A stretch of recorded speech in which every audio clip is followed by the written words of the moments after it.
Enrique. Muy buenas tardes, señoras y señores. Vamos a hablar de las relaciones siempre difíciles entre España y Marruecos.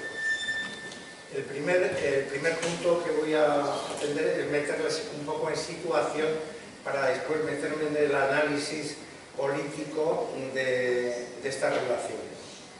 La llegada de España a Marruecos durante el siglo XIX se produce a consecuencia de la derrota francesa en la Guerra Franco-Prusiana de 1871.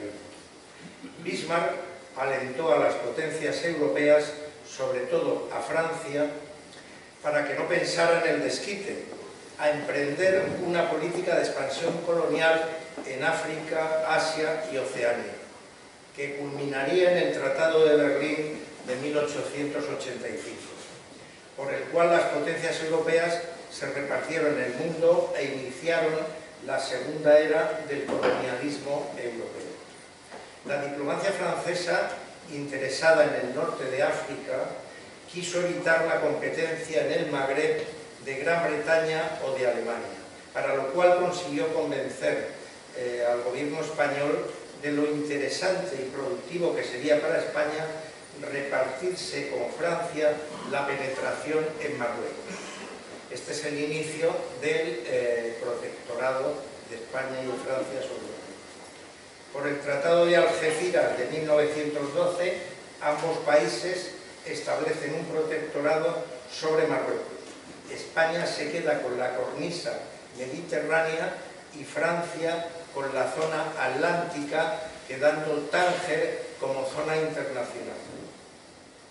La entrada de Estados Unidos en la Segunda Guerra Mundial se realiza por las playas atlánticas de Marruecos, que permiten la progresión del tercer ejército de Patton para establecer contacto con el octavo ejército de Montgomery y poder expulsar entre los dos del norte de África al Afrika Korps de Roma, desembarcar en Sicilia posteriormente y penetrar en Europa por Italia. Para los Estados Unidos, Marruecos se convierte desde ese momento en una cabeza de playa ideal para avanzar del sur al norte de Europa antes del desembarco aliado en Normandía. Al iniciarse la Guerra Fría, nuestro vecino del sur se ha convertido en el reaseguro ante una eventual crisis que amenazara la seguridad de Israel. El Mediterráneo es el eje que garantiza el apoyo operativo y logístico al Estado judío. Este eje viene determinado por las bases de Azores, Rota, Nápoles y Chipre. La Unión Europea al norte constituye la defensa principal y por el sur Marruecos constituye el punto desde el que podría actuarse de flanco si surgiera una amenaza que procedente de Argelia o de Libia pusiera en riesgo el despliegue de la sexta flota norteamericana. Después de 1945, las relaciones bilaterales de España con Marruecos han pasado por diferentes fases, según evolucionaban las respectivas coyunturas políticas internas o variaba la correlación de fuerza entre las grandes potencias, fuera en el ámbito regional o en el ámbito global. La influencia de la situación internacional ha sido durante este periodo uno de los factores determinantes en la evolución de las relaciones España-Marruecos. Es decir, esta influencia de la situación internacional ha sido un factor determinante en estas relaciones desde después de la Segunda Guerra Mundial, debido sobre todo a la situación geográfica que ambas naciones ocupan en el extremo occidental del mar Mediterráneo. Por esta razón, lograr el apoyo diplomático de otras potencias, sobre todo de los Estados Unidos y de Francia, ha constituido uno de los objetivos prioritarios de ambas naciones en la defensa de sus intereses. España, en esta relación bilateral, es la potencia conservadora. Su aspiración es el mantenimiento del status quo.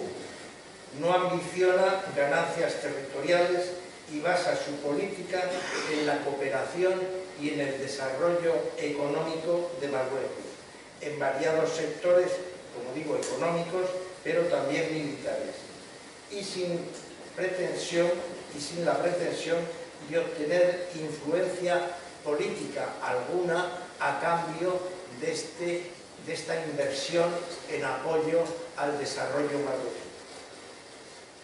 Marruecos, como señalaría Henry Kissinger en su tesis doctoral que lleva por título Un mundo restaurado, es la potencia revolucionaria, es decir, la que intenta variar el status quo existente con variadas ambiciones territoriales y predispuesta al chantaje, a crear tensión o a incumplir la ilegalidad internacional si con eso consigue lograr sus fines. La vulneración sistemática de las leyes internacionales a cuenta del Sáhara convierte a la monarquía alauí en un estado gamberro, en conceptos dichos, como he dicho antes, por Henry Kissinger, que ocasiona más inestabilidad que seguridad y con el que es difícil llevar acuerdos fiables y duraderos, al basar su diplomacia en la fuerza y no en la cooperación. Bien entendido que su fuerza es una fuerza prestada gracias al apoyo que obtiene de Estados Unidos y Francia, miembros permanentes del Consejo de Seguridad y potencias hegemónicas a nivel mundial y regional, respectivamente, al ser potencias nucleares. Marruecos se asegura el apoyo franco-norteamericano por dos vías.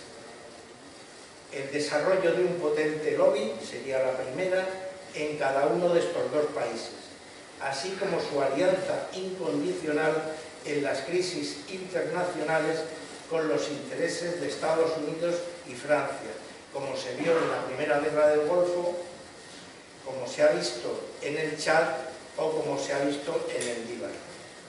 Es un país aliado de los intereses de Occidente, antes que árabe o africano. Por eso es mirado con desconfianza por la Organización para la Unión Africana y también por los países árabes, si se exceptúan las monarquías del Golfo que comparten parecida alianza con los intereses estratégicos de los Estados Unidos. Los elementos geopolíticos que condicionan también las relaciones entre España y Marruecos pueden sintetizarse en los siguientes. El primero, España y Marruecos constituyen el extremo occidental del mar Mediterráneo, vía de comunicación estratégica de primer orden, por el tráfico de materias primas del norte de África y por los recursos tecnológicos procedentes de Europa, así como por constituir el eslabón con el Canal de Suez y el Mar Rojo que comunica los océanos Atlántico e Índico. Desde el Tratado de Utrecht, 1714, como ustedes saben, la diplomacia británica siempre ha considerado a Gibraltar un seguro en sus manos para evitar que España tuviera las dos orillas del estrecho y por lo tanto su control absoluto. No hay que olvidar que el factor esencial en la formación y conservación del Imperio Británico fue el control de los mares, bien para tener abiertas las rutas de comercio marítimo en situaciones normales o para poder bloquear la acción militar de una potencia europea si ésta se convertía en una amenaza para el mantenimiento del equilibrio continental, como ocurrió con Napoleón Bonaparte, Napoleón I. Esta concepción estratégica del control marítimo y mantenimiento de la libertad de navegación por todos los mares sería adoptada por los Estados Unidos una vez que Gran Bretaña pasó el testigo de potencia hegemónica mundial a su antigua colonia después de terminar la Segunda Guerra Mundial. Por ello, y con arreglo a las hipótesis más peligrosas existentes, puede afirmarse que para Washington la mayor seguridad estratégica la proporciona una presencia compartida y pacífica en el estrecho de Gibraltar. El segundo factor geopolítico es que los modelos sociopolíticos de ambos países son diferentes. En el norte, un régimen de monarquía, la nuestra parlamentaria, con amplias autonomías regionales y en donde la transición política desde la dictadura militar no ha generado un sistema estable. Con un modelo económico liberal e industrializado, además de contar con una población envejecida y estancada. Mientras que en el sur existe un sistema de monarquía teocrática de carácter feudal. Las instituciones existentes son sólo para consumo occidental y con un modelo económico de país en vías de desarrollo e intervencionista en torno a Palacio. Una población muy joven, de 25 años de media, y con una presión demográfica que casi ha duplicado la población en los últimos 40 años. Este incremento de la población se ve agravado por la dificultad de generar empleo, lo que origina una gran masa de jóvenes que a corto y medio plazo ven que sus expectativas personales son prácticamente nulas. Es decir, se está produciendo en el Magreb igual fenómeno que el que se produjo en la década de los 70 en varios países musulmanes de Oriente Medio y de Asia, y que sirvieron de caldo de cultivo para las revoluciones del integrismo radical. Una gran cantidad de muchachos, sin porvenir alguno, por el fallo de las políticas de modernización implantadas por sus gobiernos, que finalmente solo se han planteado la represión en lugar de la innovación para parar las protestas y así poder conservar el estatus privilegiado que tienen las clases dirigentes. Algunos analistas no han querido ver con demasiada frecuencia que no ha sido el motor religioso el principal causante de las revueltas, sino causa de unas condiciones sociales insufribles que se vuelven inaceptables gracias al acceso a la información global que sí tienen estos desheredados del futuro. El tercer aspecto geopolítico es que la estabilidad de los dos países, la estabilidad política de los dos países, es factor esencial para la estrategia de los Estados Unidos en Oriente Medio, en su apoyo a Israel.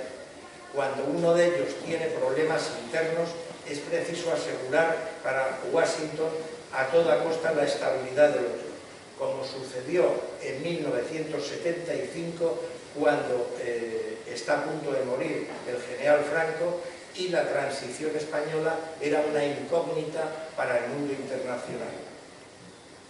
Los Estados Unidos se aseguraron sus intereses estratégicos reforzando militarmente a Marruecos y organizándoles la Marcha Verde sobre el Sáhara Occidental. Otro ejemplo es 1981, después del 23F, se produce otra vez en España la incógnita de su evolución política. El presidente Reagan vuelve a reforzar al sultán, permitiéndole apoyar un golpe de Estado militar en Mauritania, mirando para otro lado cuando Hassan II ocupa rápidamente el territorio del Sáhara Occidental que a los mauritanos les había correspondido por los acuerdos de Madrid y que abandonan al instalarse en el poder la Junta Militar Mauritana, que ha sido apoyada por Marruecos para el golpe de Estado. El cuarto factor geopolítico sería que el buen entendimiento entre las dos orillas del mar Mediterráneo sí es un factor de estabilidad para la Unión Europea. El Magreb, que tiene en su conjunto una gran presión demográfica, está sometido también a los movimientos migratorios procedentes del África subsahariana. Europa en crisis y en armonización por la ampliación del espacio europeo con los países del este, no parece capaz de poder absorber el excedente de población existente hoy día en África. Parece evidente que la solución a medio plazo radica más en crear unos polos de desarrollo en determinados puntos de África, situados de tal forma que la utilización de las riquezas naturales existentes resulte rentable, que permitir un éxodo masivo sobre el continente europeo. El quinto factor geopolítico serían las relaciones que Estados Unidos mantiene con España y Marruecos, son estrechas con ambos países. Pues a la superpotencia no le interesa que ninguna crisis bilateral pueda poner en riesgo la libre navegación por el estrecho de Gibraltar.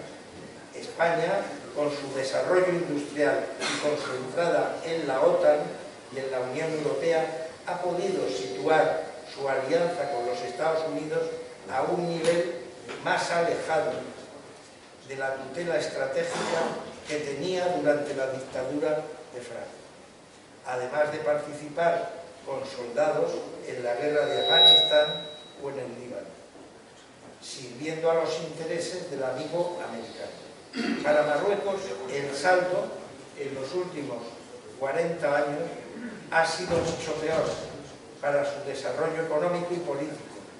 Los saharauis no se han integrado, sino que se han convertido en una resistencia contra la tiranía del sultán, que ha minado el prestigio exterior del país por su violación sistemática del derecho internacional y de los derechos humanos.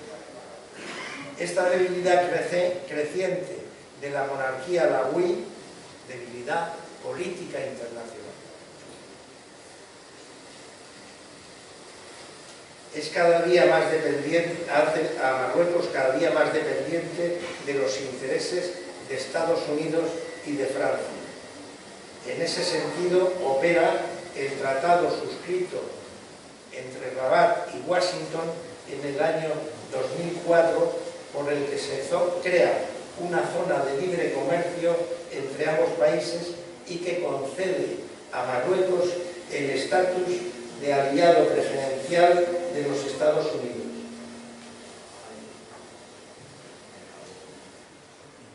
Lo que supone también un enfeudamiento estratégico en beneficio de los intereses norteamericanos y que se materializa con la posibilidad de establecer bases militares en la zona marroquí. El sexto y último factor geopolítico lo encontramos en el control de los yacimientos petrolíferos existentes entre las Islas Canarias y el Sáhara y los yacimientos de teluro existentes en la plataforma de la Isla del Hierro. Constituyen un factor esencial en el futuro de la región y en el desenlace de la invasión del Sáhara Occidental por parte de Marruecos. A ver si podéis bajar un poquito del... Es que debe ser el técnico de esta evento. Estupendo, ya, ahí está bien. Si puede acercarse un poquito más al micrófono, que lo veía lejos. Que si no, Si puede acercarse un poco, que no se puede. Pues Es que ahora- Fernando no le dio.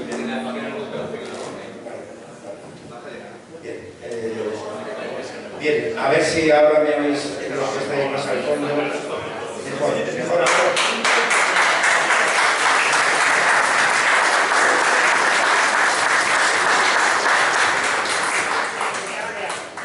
En definitiva, puede decirse que toda crisis que pueda surgir entre ambos países a corto o medio plazo va inevitablemente a sobrepasar el marco bilateral España-Marruecos, al haber demasiados intereses en juego.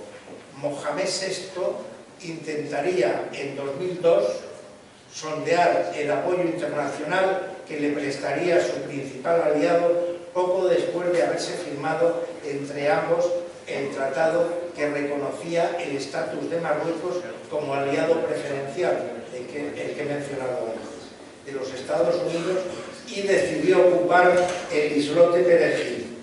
En esta ocasión, el Departamento de Estado, dirigido por Colin Powell, le aconsejaron que volviera a su sitio, toda vez que el gobierno español se había mostrado resuelto a no admitir el expolio del islote. Quedaba patente que los presupuestos políticos válidos durante la Guerra Fría habían quedado ya obsoletos y que una postura firme y respetuosa con el derecho internacional era el mejor camino para moderar las ambiciones territoriales del sultán de Marruecos. La ocupación ilegal del Sáhara por Marruecos ha sido desde 1975 otro factor determinante en las relaciones bilaterales con España. Los otros contenciosos como Ceuta, Melilla o la pesca han pasado a un segundo término y solo eran utilizados como elemento de chantaje cuando se quería obtener ventajas diplomáticas en el asunto del Sáhara. A pesar de las declaraciones oficiales que insisten en la alianza estrecha entre ambos países, Marruecos ha sido siempre un mal vecino, que nunca ha dejado pasar una ocasión de generar tensión si eso le reportaba alguna ganancia. No ha sido nunca aliado fiable, aunque sí puede haber cedido alguna petición del rey de España en alguna circunstancia especialmente sensible. Pero un Estado que utiliza como norma de comportamiento el chantaje y la debilidad política de otro Estado está más cerca de la concepción de Estado gamberro que de buen vecino. Nuestra ubicación geográfica no nos hace rivales geoestratégicos, aunque ello es debido a la imposición de los Estados Unidos, cuyos intereses en Oriente Medio prevalecen sobre cualquier rivalidad que pudiera surgir entre España y Marruecos. Pero España sí sería amenazada en sus intereses internos por la actitud de Rabat ante amenazas como el activismo islámico que dirigen hacia nuestro país, el tráfico de drogas que también orientan hacia nosotros, o el tráfico de personas que coordinan y dosifican hacia nuestras costas y nuestras fronteras. Nuestros políticos, cuando hablan de intereses comunes, no deben referirse a estas amenazas reales, que sería lo suyo, pues afectan al interés general, sino a los negocios particulares que mantienen al otro lado del estrecho y que tan buenos rendimientos pecuniarios les proporcionan. En España existe un importante lobby pro-marroquí, incrustado en los partidos políticos, en el mundo empresarial, en el ejército y en los medios de comunicación, que actúan de manera descarada a favor del sultán y con la más absoluta impunidad. No hay que olvidar que el principal valedor de este grupo de lobby es el rey de España. Por ello, poner sordina a las provocaciones o a los desplantes del rey moro está bien visto, pues de paso ayuda a diluir la responsabilidad gubernamental en el tratamiento de los asuntos políticos. En tanto, se obtienen pingües beneficios en el abastecimiento de armas del que la Casa Real Española ha obtenido una gran tajada en los años precedentes. Hassan II y su hijo Mohamed VI han puesto buen cuidado en crear y ampliar este lobby y hay que reconocerles su eficacia. Se han gastado mucho dinero, pero también han cubierto ampliamente sus expectativas. El prestigio internacional de nuestra nación se ha visto gravemente afectado, pues el mantenimiento de posturas vergonzantes siempre te afecta. A cambio, muchas personas españoles han engrosado sustancialmente sus cuentas corrientes.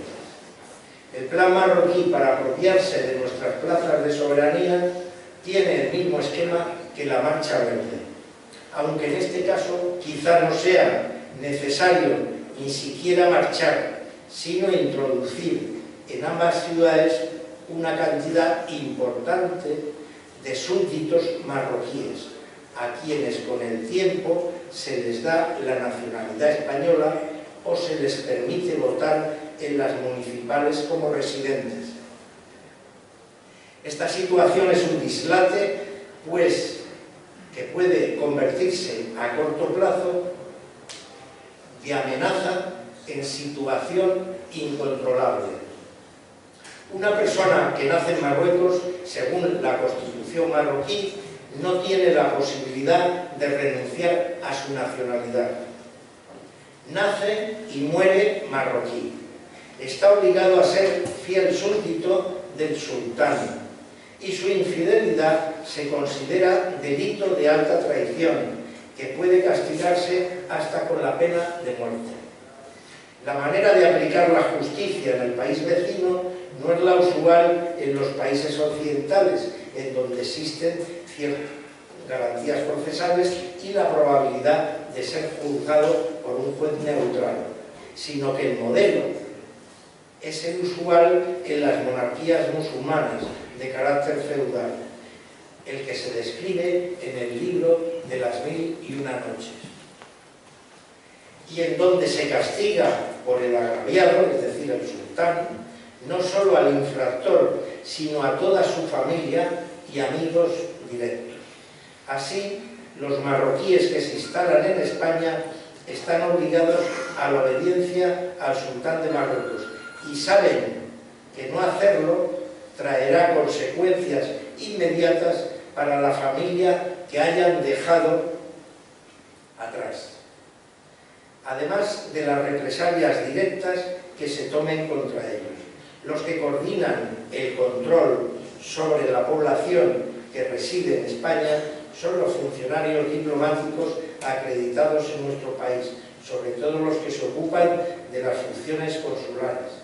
En resumen, la bonomía gubernamental con el eficiente apoyo del lobby pro-marroquí ha permitido que un gran número de súbditos marroquíes participen activamente en nuestra organización política y obedeciendo las órdenes de un soberano extranjero.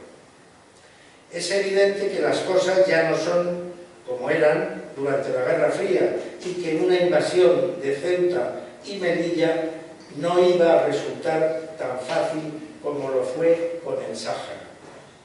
Pero en definitiva, la defensa de estas ciudades empieza por la voluntad política de impedirlo por parte del gobierno que ocupe el poder. Luego, nuestros aliados podrán ayudarnos, pero para ello tenemos que demostrar que el asunto nos interesa. La praxis que conlleva aceptar chalés en Tánger u otros enclaves atractivos de Marruecos es un impedimento para que la izquierda gobernante defienda los principios éticos que inspiran la legalidad internacional, así como para cuestionar las acciones de un régimen tiránico que tiene sojuzgada a su propia población. Como he señalado el asunto del Sáhara, marca las relaciones entre nuestros dos países. 35 años después de nuestro abandono, su ocupación no ha dado resultado, a pesar de ser los saharauis una pequeña comunidad que, para colmo, pertenece a la misma cultura y tienen la misma religión. Nadie en Washington podía pensar en 1975 que con lo astuto e inteligente que era Hassan II iba a fracasar en integrar en su reino a unos pocos nómadas y que la ocupación del territorio sería una losa para la necesaria modernización de Marruecos.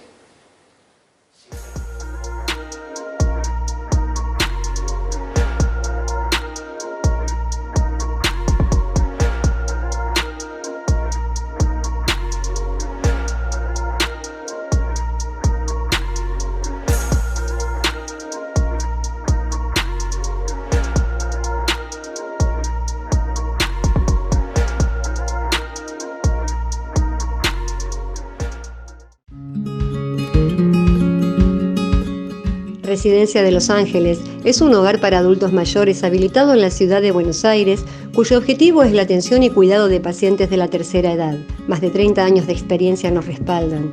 Trabajamos con dedicación para cuidar a nuestros abuelos y así ofrecerles la felicidad y comodidad que ellos merecen. Estamos en el barrio Villarreal, pasaje Francisco Bauzá 2372, casi esquina Tinogasta. Comuníquese con María al 11 61 70 45 38. Los esperamos.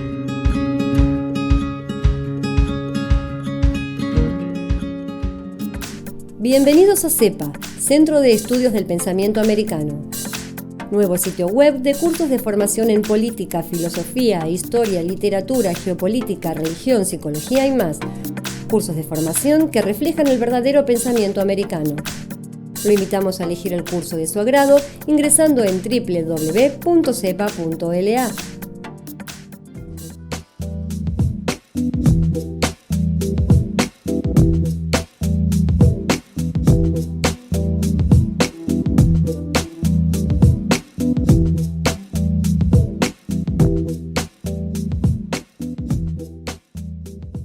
Decir siempre la verdad primero tiene un precio. Pero todos los días, en cada programa, en cada reportaje, en cada esclarecimiento, descubrimos que decir la verdad vale la pena.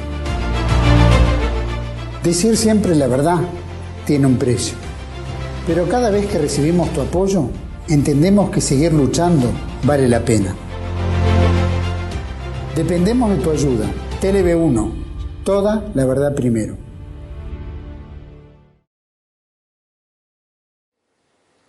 Si se quería lograr su industrialización y desarrollo. Tampoco parece que nadie en París se diera cuenta que el sultán solo ambicionaba el territorio y las riquezas naturales que guardaba y que para él los nómadas no representaban ningún valor. Ese desprecio hacia el hombre del desierto ha constituido el factor esencial del fracaso. En Madrid nadie pensaba nada, solo en afianzar una monarquía emanada de la dictadura militar y que para colmo tampoco contaba con la legitimidad dinástica. El abandono marcaba la cobardía de una clase dirigente con aspiraciones a serlo, como quedaría patente en 1982, cuando el PSOE logró una mayoría absoluta con 202 escaños. Los jóvenes socialistas que encarnaban la esperanza del país para recuperar la libertad y la dignidad, pronto siguieron el camino de las viejas glorias del antiguo régimen y han sido incapaces ni siquiera de mover un dedo para reparar la indignidad cometida con los saharauis. En lo referente a la libertad recobrada, el saldo que tenemos es más bien pobre.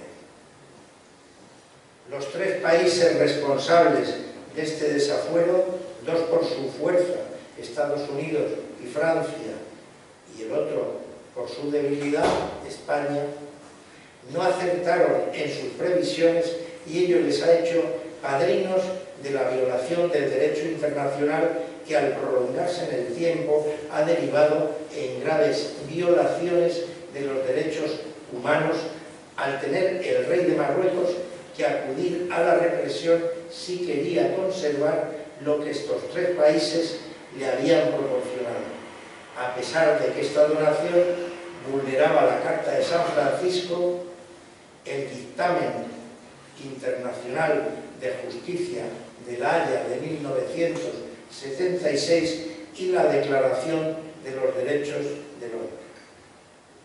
El papel de la antigua metrópoli España no ha podido ser más descorazonador. De una parte sirve a los intereses de dos países aliados, Estados Unidos y Francia, pero a costa de nuestro prestigio internacional y por lo tanto de su estatus como país respetado y respetable.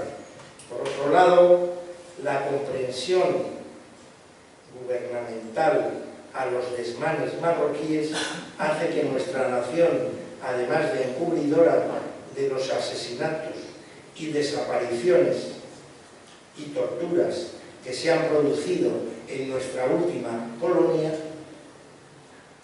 también provincia durante un tiempo, sea también cómplice de todo ello. El silencio español es necesario para no avergonzar a la Casa Blanca y al Elíseo y para que la represión continúe. El silencio siempre tiene un precio y Mohamed VI, al igual que Hassan II, es un hombre generoso. La lista es larga y desde antes del ministro Solís, en el pasado régimen político, llegamos al chalet tangerino de Felipe González y a las sustanciosas comisiones obtenidas por nuestra Casa Real. El dinero, en sus múltiples formas, ha inundado generosamente las cuentas corrientes de numerosas personas que teóricamente se dedicaban su tiempo al Estado español. Para soslayar la celebración del referéndum, al que está obligado por numerosas resoluciones de la ONU y por el dictamen del Tribunal Internacional de Justicia de La Haya de 1976 y de 1971, Marruecos lanzó en su día una iniciativa para conceder una amplia autonomía al Sáhara Occidental. Esta propuesta fue inmediatamente respaldada por Francia y con un seguidismo digno de mejor causa por España, mientras que los Estados Unidos, a su más alto nivel, han permanecido expectantes y manteniendo su apoyo, pero matizado hasta Donald Trump, de que no impondrían una autonomía no aceptada por los saharauis. La postura norteamericana es realista, pues a una propuesta de parte no puede sustituir esta propuesta de parte aquello que respalda el derecho internacional: la celebración de un referéndum de autodeterminación. La indiferencia mostrada, me van a perdonar, voy a tomar un poquito de agua porque me estoy quedando.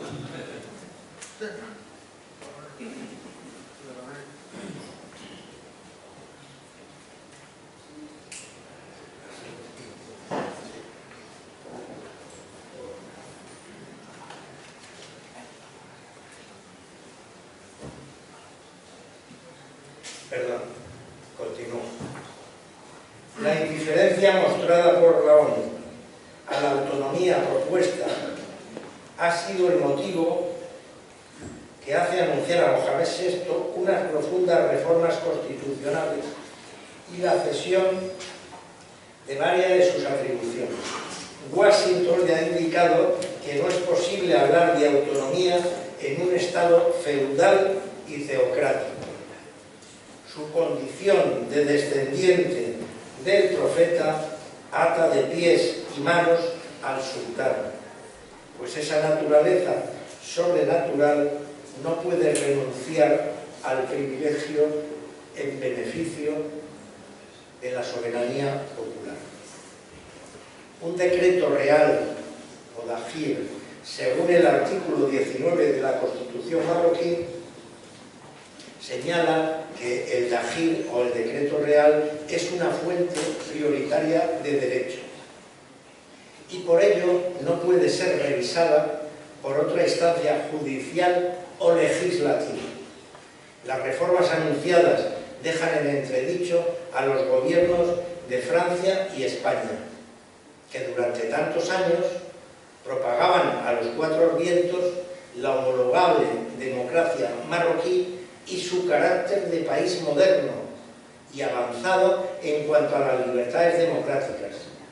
Los ciudadanos de estos dos países han podido constatar que Mohamed VI, según la Constitución, no tenía que nombrar primer ministro al líder del partido más votado, ni aceptar las sentencias judiciales, además de tener capacidad de veto legislativo y de generarse desde Palacio las iniciativas al Parlamento, más importantes por la designación de los ministros y también la designación de los ministros de Estado, es decir, defensa, asuntos exteriores, justicia y asuntos religiosos. Corresponde exclusivamente este nombramiento al deseo real. Como se ve, la superestructura marroquí no se diferencia en nada de la de Fernando el Católico, excepto que este último tenía menos poder en el ámbito religioso. La dificultad de poder reformar el sistema político reside además del carácter sobrenatural del régimen indicado más arriba en la mala redistribución de la riqueza, en la existencia de una clase privilegiada muy reducida que posee más del 90% del Producto Interno Bruto y por lo tanto en la raquítica clase media marroquí que es a todas luces incapaz de promover el desarrollo y la modernización de la sociedad. La clientela palaciega es más fácil que derrocara al actual sultán y pusiera a otro en su lugar que perder su estatus por el Consejo Político Occidental. No deja de resultar sorprendente que, habiendo sido los Estados Unidos los avalistas y promotores de la Marcha Verde, sean más sensibles al engaño que supone la iniciativa marroquí que el gobierno de España, que en su día fue obligado por las circunstancias a adoptar decisiones muy poco honorables. La propuesta de autonomía está pensada para consumo de la opinión pública internacional, sobre todo si los tres países occidentales más concernidos la apoyan, y para sustituir la organización del referéndum de autodeterminación. Si los saharauis no la aceptan, la misma es inviable. Por eso se entiende mucho menos el empecinamiento del gobierno español en respaldar una opción que no tiene futuro. Marruecos no puede conceder autonomía a un territorio sobre el que no tiene soberanía y solo está capacitado para descolonizarlo o lo que está haciendo en la actualidad, ocuparlo por la fuerza. Todos los pueblos que han estado o están sometidos,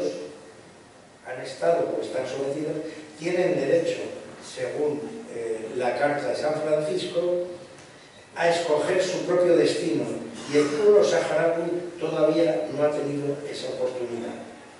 En otro orden de cosas, la monarquía alauí no es un régimen parlamentario, aunque tenga parlamento, sino un reino feudal y teocrático, en el que todos los poderes temporales y espirituales confluyen en el sultán. En ese marco político, la concesión por necesidad de una autonomía supondría la renuncia al poder absoluto, o dicho de otra manera, ir en contra de la propia naturaleza del sultanato, lo cual no es creíble al estar formulado en un estado de necesidad, no en una renuncia voluntaria al privilegio en el ejercicio del poder.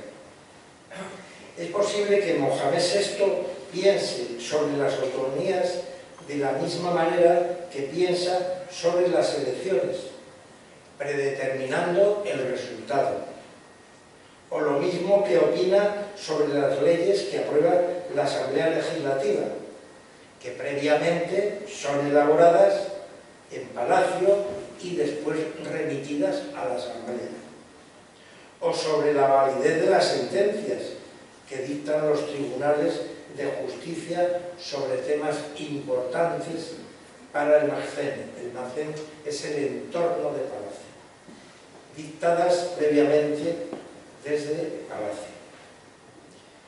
Una cosa es adoptar una semántica al uso democrático y otra muy distinta, vivir en democracia.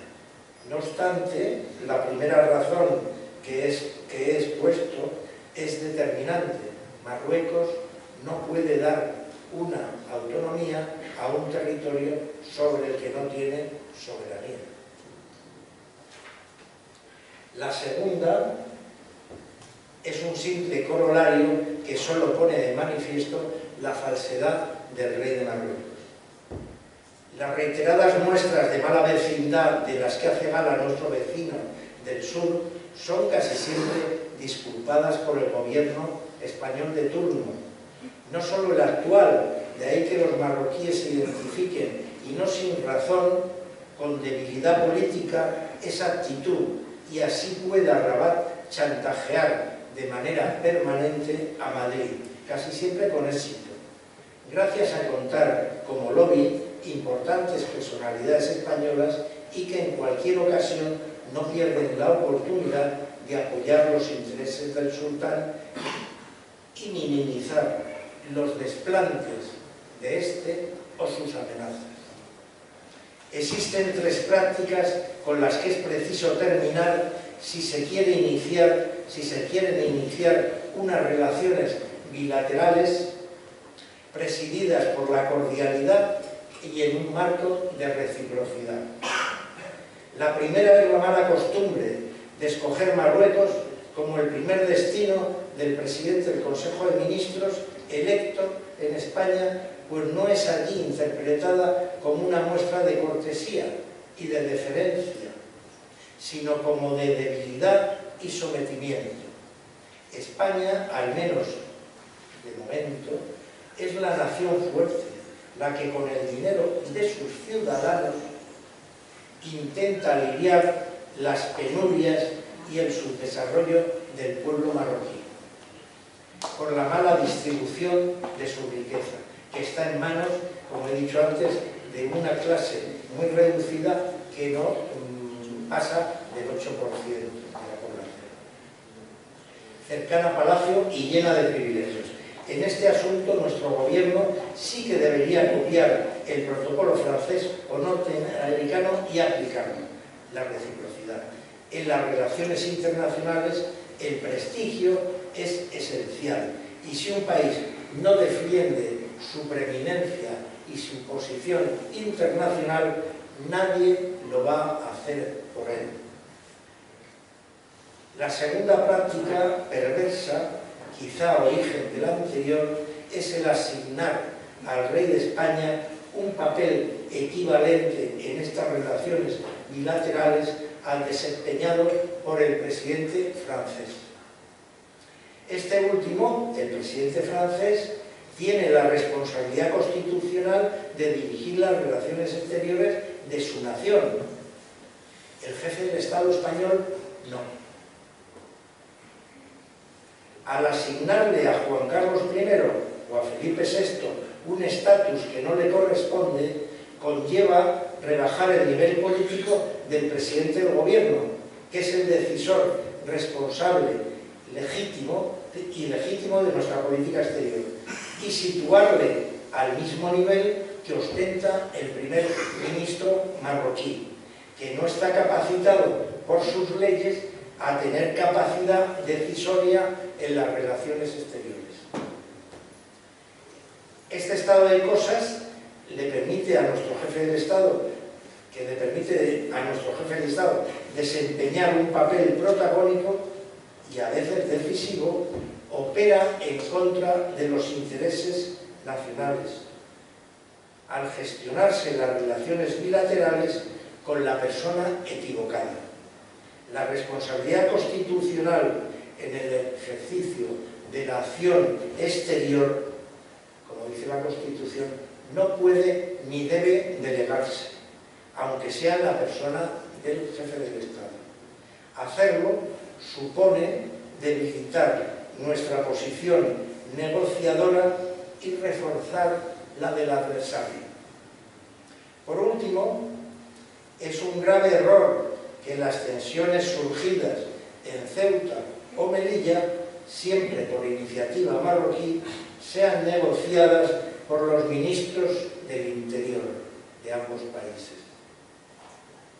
Ello supone admitir implícitamente por parte española que dichas ciudades son un asunto interno de Marruecos. Otro ejemplo del poder político del que goza el lobby español pro-marroquí. A pesar de la imagen de modernidad que pretende transmitir Marruecos, siempre ayudado por Francia, la realidad de los hechos es muy distinta. Su organización política tiene unas carencias que obstaculizan claramente su desarrollo social y político.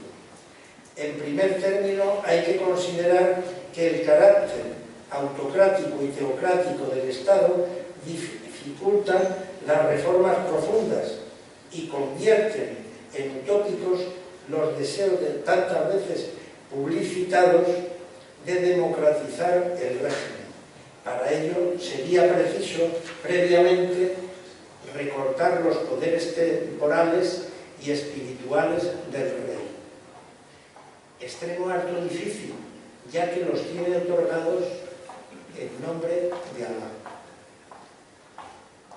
En segundo lugar, el tratamiento feudal que tiene toda la problemática social y política es que todo ocurre alrededor del palacio y la fortuna o desgracia individual es directamente proporcional a la distancia en que cada individuo se encuentra del monarca. No existe el interés general, solo existe la razón de Estado. Y esta coincide completamente con los intereses del sultán, no de la población. Al no existir prácticamente clase media, las desigualdades materiales entre ricos y desheredados es tan grande que su acercamiento es una entelequia. La oligarquía gobierna en función de los intereses del sultán. En la población se piensa solo cuando se agita, amenaza o protesta. Ello conduce al desprecio por parte del poder hacia los derechos humanos, que solo preocupan al gobierno cuando su violación trasciende sus fronteras y crea alarma internacional en los medios de comunicación pública, como pasó con el caso de la viuda y los hijos del general Uzquir cuando se descubrió que Hassan II los había metido en una cárcel especial y estuvieron prisioneros 26 años, la mujer, una hija de 12 años y un niño de 3. Y a los 22 o 23 años se descubrió y Estados Unidos le obligó a Hassan II a ponerlos en libertad. Su vocación de Estado gamberro, me estoy refiriendo a Marruecos, claro, le hace mantener contenciosos territoriales con todos sus vecinos y siempre que puede trata de influir en la situación interna de los mismos. Por este motivo, la Unión del Magreb Árabe ha permanecido bloqueada durante décadas. Rabat, desde la subida al trono de Hassan II, apostó firmemente por su alianza con Estados Unidos y Francia para lograr la superioridad en el Magreb y fundamentar una hegemonía que estuviera respaldada por estas dos grandes potencias. El resultado ha sido el estancamiento sociopolítico de la sociedad marroquí, no por falta de habilidad diplomática ni de audacia de las que Marruecos anda sobrado, sino por el inmovilismo de la propia estructura del poder. Es imposible modernizar e innovar si además quieren mantenerse intocables los privilegios políticos. La conjunción de todas estas circunstancias es la fuente de inestabilidad que genera Marruecos, tanto en sus relaciones con los países vecinos como en su organización interna. Lamentablemente no hay señales que permitan ver con optimismo que estas carencias puedan resolverse a corto plazo. Todo hace pensar que la situación interna irá agravándose en los próximos años y para diluirla es muy posible que Mohamed VI intente apelar al nacionalismo irredentista y se oriente a Ceuta y Melilla, igual que su padre lo intentó en el tema del Sáhara, aunque no lo tendrá tan fácil como lo tuvo Hassan II, ya que no hay guerra fría y ya no es Marruecos pieza estratégica esencial que era en 1975 para los Estados Unidos. España, siendo miembro de la OTAN y de la Unión Europea, solo es débil en función de su propia voluntad. Es decir, nosotros somos débiles en función de la voluntad del gobierno español, no porque seamos débiles en comparación con Marruecos. Y finalmente, su pueblo, el de Marruecos, está cada vez más cansado de la miseria que soporta por financiar al Marcelo, a Palacio. Existiendo las condiciones anteriores, sí es probable que lo intente como lo hizo con la toma del islote Perejil, pero ya no es la hipótesis más probable, aunque siga siendo la hipótesis más peligrosa. Por lo que España debería seguir organizando su seguridad en torno a sus intereses, los intereses de España. No hacerlo es ofrecerle más posibilidades para volver a intentarlo. ZP, Rodríguez Zapatero, alcanzó las más altas cimas de la nada al realizar dos afirmaciones surrealistas que dejaron a Dalí como un simple principiante de ese movimiento cultural. La primera fue la de elogiar la democracia marroquí y la segunda, la de proponer la entrada de Marruecos en la Unión Europea. Asusta solo pensar sobre cuál es el modelo democrático que tiene ZP en la cabeza para elogiar de tal la tiranía existente en Marruecos y queda de manifiesto que su desconocimiento de las ideas políticas corre parejo con la ignorancia en economía y su ineptitud para gobernar. Aunque el desarrollo de la política bilateral por ZP ha sido lamentablemente más sustantivo y material que la formulación de dos ideas, ha querido aproximarse tanto a Mohamed VI que ha roto la tradicional posición de España respecto al Sáhara y respecto a nuestra nación y el respeto de nuestra nación hacia las resoluciones de la ONU. hasta se ha oído a todo un ministro de la presidencia, con Zapatero, decir en sede parlamentaria y con motivo de la destrucción del campamento de Geden y Zik por la policía y el ejército marroquí, que el Sáhara era el núcleo duro de la soberanía de Marruecos. La soberanía está pendiente de definirse. Ello tendrá lugar cuando la comunidad internacional impida al sultán obstaculizar el referéndum.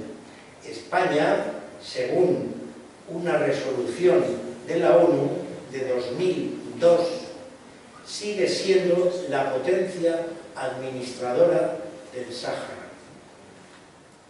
Y esa dejación de responsabilidad por la presión combinada de Estados Unidos y Francia debe inducir a nuestro país a retomar la responsabilidad que nunca debió dejar y luchar diplomáticamente por devolver a los saharauis aquello que se les quitó, el derecho a elegir su destino. La aplicación del principio de reciprocidad sería un buen principio para racionalizar y encauzar nuestras relaciones bilaterales. La política bilateral durante las legislaturas de Rajoy no ha sufrido cambios apreciables. El continuismo, al igual que en otros ámbitos, ha sido la pauta seguida por el gobierno español, al que ni siquiera las oleadas de migrantes subsaharianos sobre Ceuta y Melilla y las Islas Canarias han hecho replantearse dicha relación con Marruecos.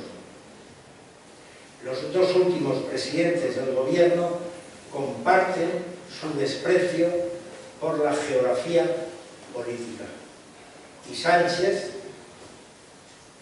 ha supuesto también el continuismo de esa política bilateral, débil y errática, con el agravante de su prestigio personal,